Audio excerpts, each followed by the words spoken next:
Hi అండి, అందరికీ నమస్కారం. నేను మీ Madhuri. Welcome back to Ultimate Ruchulu. ఈరోజు మన వీడియోలో సూపర్ టేస్టీ ఎగ్ బైట్స్ చూసేద్దామండి. ఇదైతే చాలా ఈజీగా చేయగలిగే ది బెస్ట్ స్నాక్ రెసిపీ. ఈ బైట్స్ టేస్ట్ చేసిన తర్వాత మీరు అల్టిమేట్ అనాల్సిందేనండి.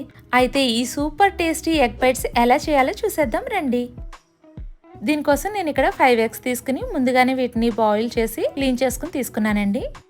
ఇప్పుడు వీటిని సర్కిల్ షేప్లో కట్ చేసుకుందాము. మీరు ఇక్కడ ఒక గుడ్డు తీసుకుని దీన్ని 4 పీసెస్ కింద కట్ చేసుకోండి. ఈ విధంగా సర్కిల్ షేప్లో కట్ చేస్తే పిల్లలు ఈ బైట్స్ చూడగానే తినడానికి చాలా ఇష్టపడతారు. ఈ విధంగానే అన్ని ఎగ్స్ ని కట్ చేసుకుని పక్కన పెట్టుకోవాలి. ఇప్పుడు వీడియో క్లిప్ లో చూపిస్తున్న విధంగా మనం కట్ చేసుకున్నాం కదండి, ఈ ఎగ్స్ అన్నిటిని ఈ విధంగా పెట్టుకోవాలి. నెక్స్ట్ ఒక బౌల్లో 2 టేబుల్ స్పూన్ల వరకు కార్న్ ఫ్లోర్ తీసుకోవాలి.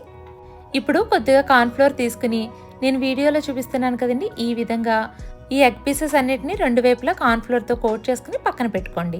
ఇప్పుడు ఈ ఎగ్ బైట్స్ ప్రిపేర్ చేయడానికి కావాల్సిన పదార్థాలన్నీ చూపిస్తానండి. వీటన్నిటిని దగ్గర పెట్టుకోండి. 1 table spoon soya sauce, red chilli flakes, అలాగే ఫైన్ గా కట్ చేసుకున్న వెల్లుల్లి, అల్లం, కొత్తిమీర ఇవన్నీ ముందుగానే కట్ చేసుకుని పక్కన పెట్టుకోండి. నెక్స్ట్ ఒక ప్యాన్ లో 2 టేబుల్ స్పూన్ల వరకు ఆయిల్ వేసి హీట్ చేయండి. ఫ్లేమ్ ని మీడియంలో ఉంచి మనం ముందుగా కార్న్ ఫ్లోర్ తో కోట్ చేసుకున్న ఈ ఎగ్ పీసెస్ ని ఒక్కొక్కటిగా పెట్టుకోవాలండి. ఇప్పుడు వీటిని 2 మినిట్స్ పాటు కదపకుండా ఉంచేయండి. కింద లేయర్ అంతా బాగా ఫ్రై అయిన తర్వాత అప్పుడు వీటిని టర్న్ చేసి రెండో వైపు కూడా బాగా ఫ్రై చేసుకోవాలి. ఇప్పుడు 1 టేబుల్ స్పూన్ వరకు రెడ్ చిల్లీ ఫ్లేక్స్ వేస్తున్నాను.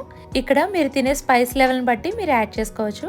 చిల్లీ ఫ్లేక్స్ వేసిన తర్వాత వీటన్నిటిని జాగ్రత్తగా మిక్స్ చేయండి. నెక్స్ట్ రుచికి సరిపడా ఉప్పు, 1 టీ స్పూన్ సన్నగా కట్ చేసుకున్న వెల్లుల్లి, 1 టీ స్పూన్ సన్నగా కట్ చేసుకున్న అల్లం ముక్కలు ఇవన్నీ ఒకసారి మిక్స్ చేసుకుని 2 మినిట్స్ ఫ్రై చేయండి. చివరిగా 1 టేబుల్ స్పూన్ సోయా సాస్ వేసి హై ఫ్లేమ్ మీద టాస్ చేయాలండి. లేదంటే గరిటెతో జాగ్రత్తగా మిక్స్ చేసినా సరిపోతుంది.